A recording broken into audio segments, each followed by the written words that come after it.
Allez, sans tarder, découvrons nos 4 thèmes de ce soir. On va jouer avec les relations souverain-pape. Les bijoux d'hier et d'aujourd'hui. Joli thème. Les vainqueurs de l'Eurovision. C'est pas mal ça. Ça fait longtemps qu'on n'a pas gagné ce truc-là.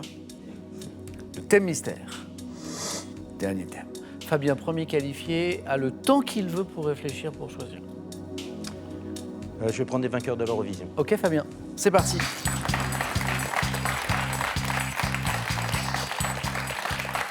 Avec Fabien, premier qualifié, on joue maintenant en 4 à la suite avec les vainqueurs de l'Eurovision. Fabien, prêt? Prêt. Écoutez bien chaque mot de la question. Top. En 77, quelle chanteuse permet à la France de remporter le Marie-Myriam. concours pour... En 2019, quel pays d'Europe, bordé par la mer du Nord, remporte le concours grâce à Duncan Lawrence et sa chanson Arcade, pays d'Europe, 2019. Danemark. En 2014, quel artiste travesti autrichien, arborant une barbe noire, remporte le concours avec le titre Conchita Rise Wurst. Like... En 64, quelle jeune italienne de 16 ans remporte le concours Eurovision de la chanson avec le titre Non o Letta, 64, italienne. Je sais pas. Laura Pazzini. En 88, quelle future star québécoise permet à la Suisse de remporter Céline Dion. l'Eurovision? En 2017, quel pays de la péninsule ibérique Salvador Sobral fait-il Portugal. gagner avec le... En 90, quel chanteur originaire de Toscane, interprète du tube L'Italiano, remporte l'Eurovision avec le titre Insieme, 92? On est Toto en- Cutugno. Oui, vous l'aviez. Ah, le troisième point n'était pas loin. Vous en avez 2 déjà. Fabien, 2 points. Toto Cutugno, pas mal. Je reviens sur ces 2 questions, Fabien. Le pays d'Europe en 2019 qui a gagné le concours, c'est les Pays-Bas qui ont gagné en 2019 grâce à Duncan Lawrence. Et la jeune Italienne de 16 ans qui en 64, est-ce que quelqu'un s'en souvient ici, remporte... Oh, bravo, bravo, bravo, oui.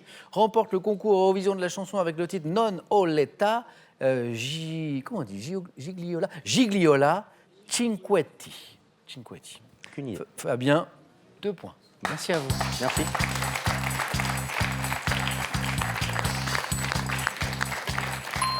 Deux points, c'est le score à battre pour notre championne Frédéric qui a le choix maintenant. Frédéric, entre ces 3 thèmes, les relations souverain-pape, les bijoux d'hier et d'aujourd'hui ou le thème mystère? Mystère, mystère. Mystère? Allez Frédéric.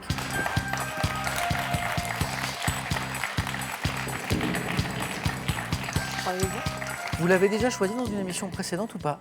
Le thème mystère. Ou c'est une première? Non, c'est une première. C'est une première. C'est une première. J'espère que ce sera une première heureuse. Bon, on va voir ça. Alors, on va voir. C'est la mue chez les animaux. Ça va. Je vais me décomposer. Oh, joli. On verra bien. Oh, ouais. Ou pas. Ou pas. Ou pas. Ou pas. Objectif 2 points. 2 bonnes réponses d'affilée et vous êtes dans la course. Frédéric, D'accord. prête? La mue chez les animaux. Top. Chez le chien ou le chat, quelle production épidermique tombe lors des mues printanières et automnales? Les poils. Quel reptile, appelé molure lorsqu'il est représenté par l'espèce dite réticulée, est un lourd serpent qui mue de 4 à 5 fois par an? Le boa. Quel insecte au corps en forme de brindille, dont le nom est issu du Phasme. grec signifiant? À quel ordre, au nom dérivé du latin signifiant écaille, appartiennent les reptiles tels que le serpent qui mue à intervalles réguliers? Les herpès. Non, je sais pas. Quel cervidé, appelé caribou dans le nord canadien, L'élan. renouvelle? C'est quel nom donne-t-on au revêtement squelettique, dur et solide, abandonné par Les écailles. arthropodes? En hiver, quel mustélidé proche de la belette remplace son pelage fauve par une fourrure blanche? Fouine.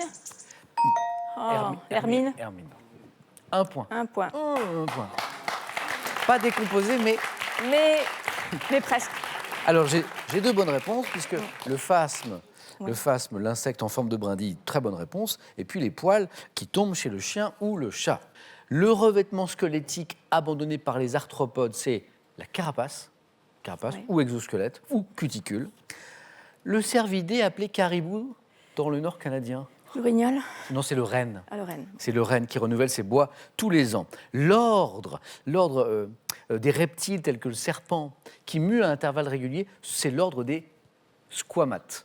Squamates. Je ne savais pas. Squam. Et le reptile, vous m'avez répondu boa, je crois, Oui. appelé molure lorsqu'il est représenté par l'espèce c'est- dite réticulée, c'est le python. Python. On est aussi avec les grosses bêtes, mais c'était le python. Frédéric, rien n'est joué, ça va dépendre de Gilles. 1 point pour notre championne. Fabien, vous êtes qualifié. Super. Pas facile. Vraiment pas facile. Et oui, c'est le jeu, question pour un champion. De la même manière qu'un 4 à la suite ne garantit pas la qualification, eh bien avec 2, on peut aussi se qualifier la preuve. Gilles, à vous de jouer. Il me faut au moins une bonne réponse avec l'un de ces deux thèmes. Les relations souverain-pape ou les bijoux d'hier et aujourd'hui. Un petit coup de pape. Allez, un petit peu. Pape.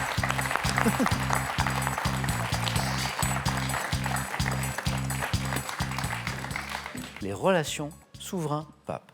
Gilles, êtes-vous prêt? Top. En 800, quel souverain est couronné empereur des Romains par le pape Léon III qui s'était réfugié Charlemagne. peu de temps?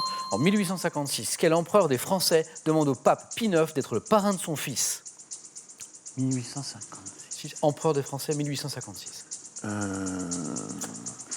Napoléon III. En 1077, dans quel château d'Italie le futur empereur Henri IV a dû attendre 3 jours pieds nus dans la neige le pardon de Grégoire VII? Quel château? Je sais pas. Quel monarque, né en 1452, a reçu avec sa femme Isabelle le titre d'honneur de roi catholique du pape Alexandre VI Borgia? Monarque. Aucune idée. Le 10 juin 1809, par la bulle Quum Memoranda. Quel souverain français est excommunié? On est en 1809, un souverain français excommunié par le pape Pie VII. C'est Napoléon Ier, en fait, qui est excommunié par cette bulle. Gilles, vous êtes qualifié. J'ai 2 bonnes réponses de Gilles qui se sont enchaînées et ça vous qualifie. Le château d'Italie, en 1077, où le futur empereur Henri IV a dû attendre 3 jours, pieds nus dans la neige, le pardon de Grégoire VII, c'est le château de Canossa. D'où Aller à Canossa. Aller à Canossa. Aller à Canossa. L'expression, ça vient de ce fait historique. Et puis le monarque né en 1452 qui a reçu avec sa femme Isabelle le titre d'honneur de roi catholique du pape Alexandre VI Borgia, c'est Ferdinand. Ferdinand II, le catholique. Gilles, bravo, vous êtes qualifié pour la manche suivante.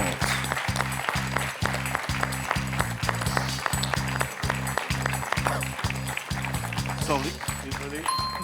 Frédéric, cette première fois pour un thème mystère vous laissera pas un super souvenir. J'en suis désolé. Oh, mais c'est pas grave. Mais un grand merci d'avoir joué avec nous et bravo encore pour ce titre. À bientôt, j'espère. Merci hein. beaucoup. Bon retour à Voiron. Et ce cadeau est pour vous. Voyagez en toute élégance avec mesbagages.com, site internet de vente en ligne de bagages, qui vous offre cette valise tendance et son vanity case. Relisez l'histoire de France d'un œil nouveau et impertinent, truffé d'histoires aussi drôles qu'étonnantes. Ces 3 ouvrages vous dévoilent les petits et les grands secrets des plus célèbres personnages historiques.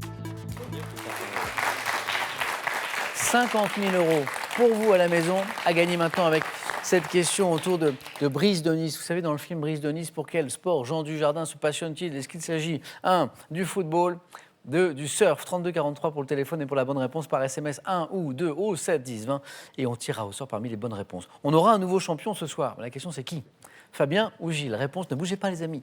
C'est dans un instant sur France 3. À tout de suite.